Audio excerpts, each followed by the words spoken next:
Okay, so most of the media production use Adobe Premiere Pro to edit, yeah, to edit their media. True, yeah, because first of all, it is industry standard. Premiere Pro, it is industry standard. I will not say Premiere Pro has all the advantages. Yeah, I won't say that, but Premiere Pro is industry standard. You need to work in a high, what's it called, studio. You need to work in a high studio. The first requirement they would ask you is, do you know how to use your Premiere Pro? That's the first thing. You might know how to use 100 other video editing softwares, but the first one they're going to ask you, the first one is going to be required is, do you know how to use your Premiere Pro? And that's just how it is. It is industry standard, unless you find another industry standard application out there. Now, it's also help your edit to be way faster and also slick. Trust me, this is one thing I'll actually give to this is one thing I would actually give to Premiere Pro. Premiere Pro is slicker and it is faster. With the editing tools that we have, it's easier for you to for you to trim your footages, that's your clips on the timeline. It's easier for you to duplicate. It's easier for you to replace. It's easier for you to make adjustments, to add effects and all of that. It's much more easy, and it has a what do you call it? It has a very good interface. It has a very good user friendly interface. Now there are a couple of workspaces that you can work with. If I'm working on edits, if at that point in time I am working on just editing, I could go to this is what I call an editing workspace, and I know I have all the tools that I need for editing are very very much accessible to me.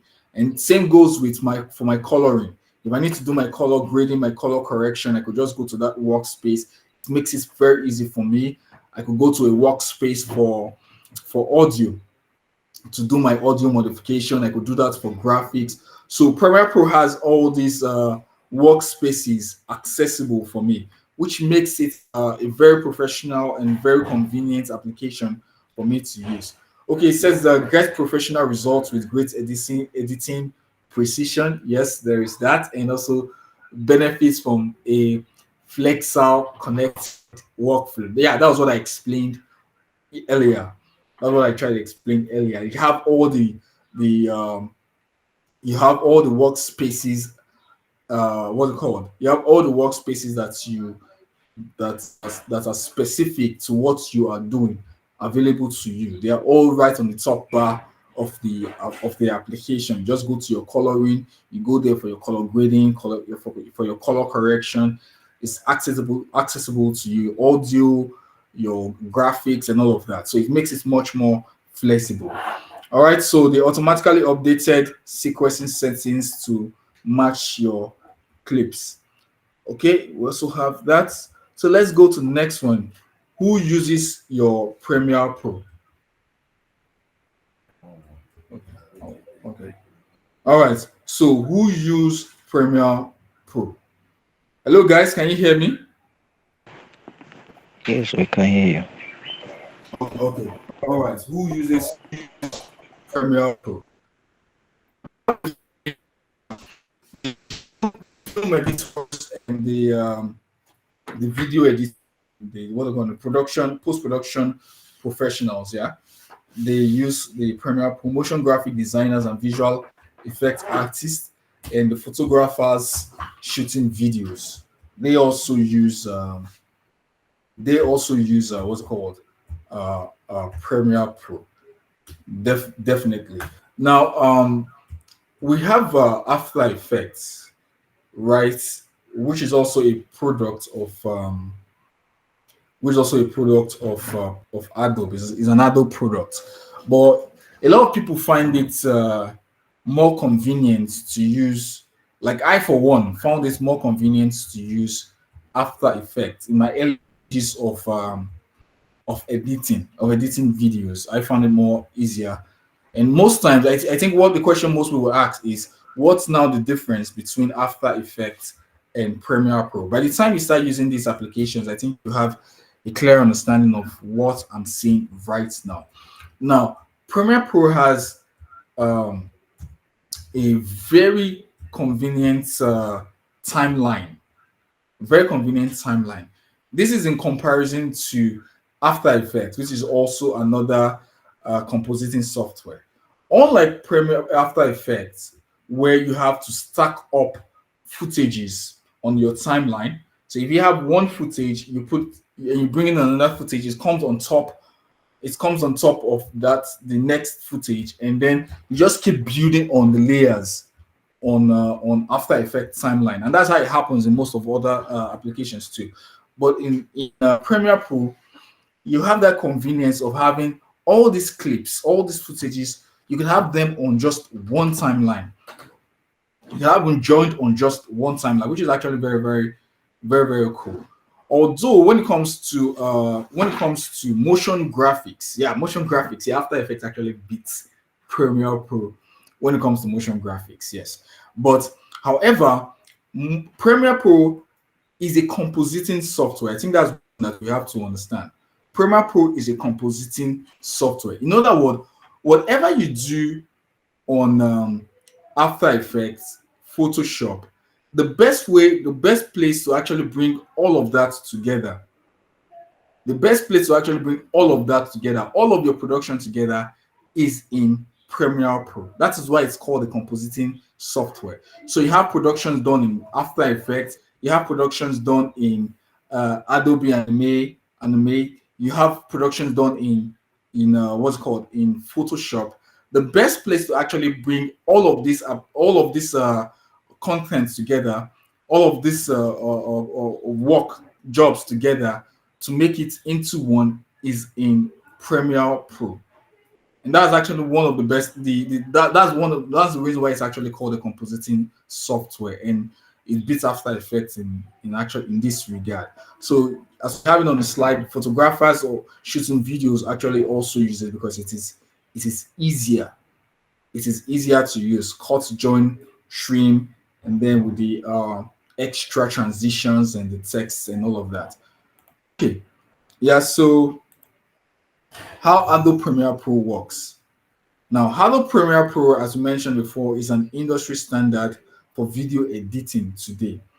Now, it is a program that allows the user to have to a very, I don't know what's there, okay, the user to very hands-on with images and videos. Now, to manipulate the characteristic or each frames of pictures in whatever way they feel it's suitable. Yes, so we can do that manipulation. We can manipulate what we call our frames or pictures very easily on Premiere Pro, and this happens when we use our keyframing. There's a little bit of animation in Premiere Pro, so that actually gives us the convenience of manipulating our frames or our pictures. A good example is if I am working with a one camera footage. If I'm working with a one camera footage and I need that production to actually come out as though I am working with maybe two footages, I can conveniently do a scale up and a scale out effect on Premiere Pro using my keyframes or maybe just scaling in. I can also do that. I can do a animated what's it called? I can do is animated zoom in and zoom out in my images and all of that. So Premiere Pro actually allows me for manipulation. I can max images, I can blend in images, and I can also add extra effects and all of that onto footages and to my pictures or to my videos and whatever.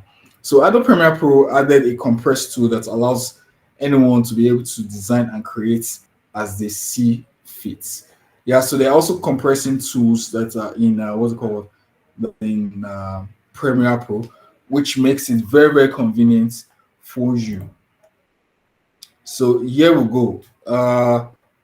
We have been introduced to the I don't know. We mentioned what's it called After Effects and Premiere Pro. for After Effects and Photoshop, Illustrators, and other applications that are used alongside uh, that are used alongside Premiere Pro. We mentioned all these other applications.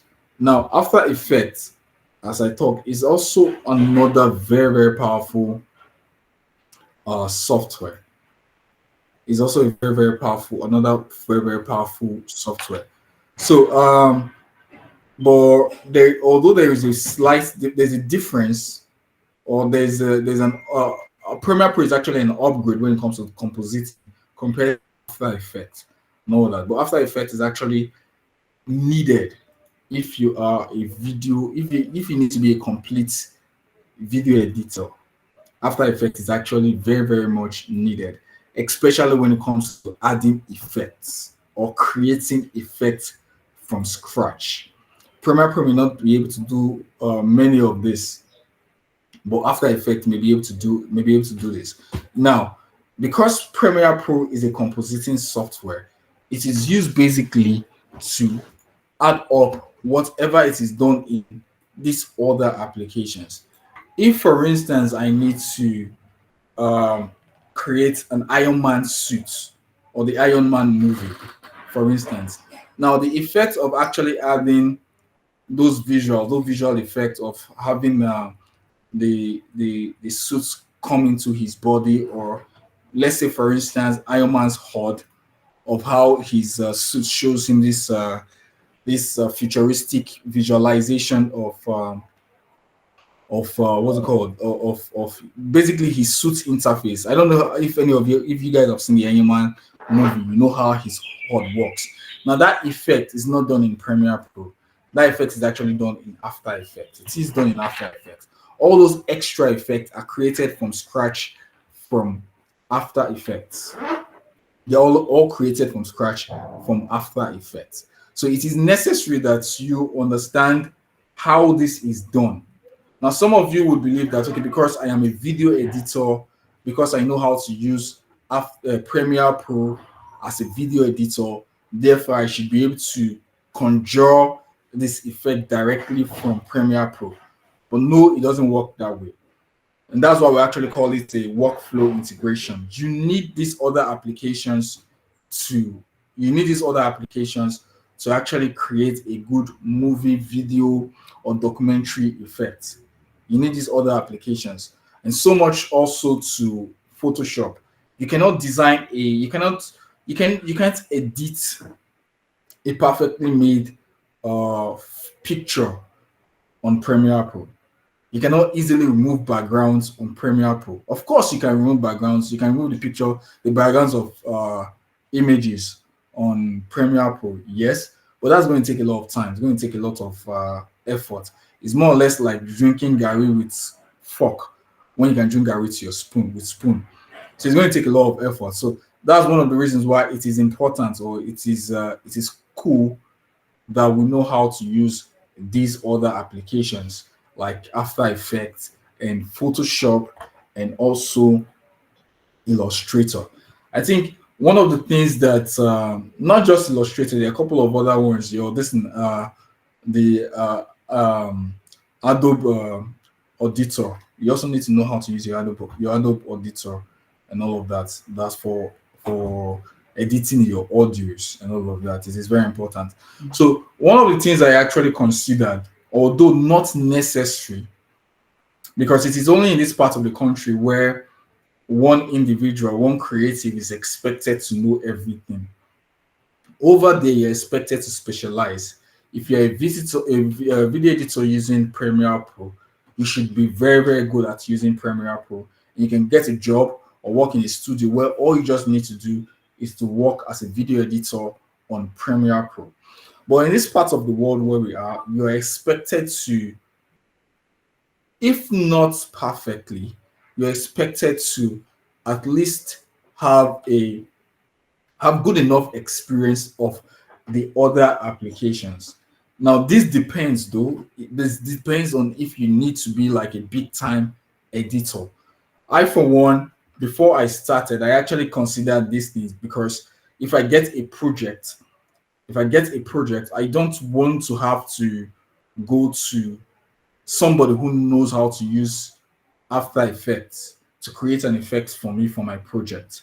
I don't want that to happen. I want to be able to do the effect myself. So those are some of the things I considered. I don't want to have to go to somebody who knows how to edit photos, or how to remove backgrounds, or add a special gradient to images for me. I don't know how to, I didn't want that. I needed to be able to do, to at least be able to handle a full blown project, a complete project, at least 80% of it on my own without having to involve people, to involve other people. And that's one of the reasons why I had to learn how to use Photoshop, After Effects, and what's it called, Illustrator. Now I don't think I know everything or so much about Premiere, or about Photoshop or Illustrator, but the bit of those applications that I know are actually what I need for my Premiere Pro. That's the reason why I learned those things. I need to know how to edit a picture conveniently. And if those pictures need to be in vector form, I need to be able to do them conveniently in Illustrator, and also do my effects conveniently in after on my After Effects.